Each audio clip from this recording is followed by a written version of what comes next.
happening. As we speak, the Israeli Security Cabinet is meeting to discuss and approve this deal. We understand that it was delayed because of intense ongoing discussions about the identities of the Palestinian prisoners who will be released in exchange for the Israeli hostages. Once the Security Cabinet and wider political cabinet have approved the deal, within 24 hours, Israeli forces must pull back to the agreed upon withdrawal lines in Gaza. We understand that that will leave them in control of some 53% of territory in Gaza, but they will not remain in the major cities, in the population areas. At that stage, we will have a cessation of hostilities. We should remember that throughout today there have been airstrikes and further Israeli shelling. Now, within 72 hours of that, Hamas must release all 48 hostages, both living and deceased, and in return, Israel will release some 250 so-called security prisoners.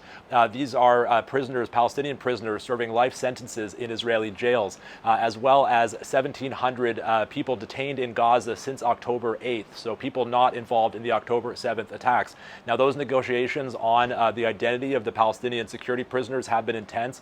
Hamas is pushing for the highest profile prisoners it can get, and of course these are prisoners that Israel views as the most notorious and are the most reluctant to release. According to the full plan put forth by President Trump, a transition government of Palestinian technocrats is meant to govern Gaza, and eventually the Palestinian Authority, once they've reformed to a level acceptable to the international community, they would take over. But there's so many questions remaining in this situation. We need to think of this really more as a ceasefire deal rather than a peace deal. Of course, the major demand of Israel, apart from the release of the hostages, is that Hamas be disarmed and Gaza be demilitarized.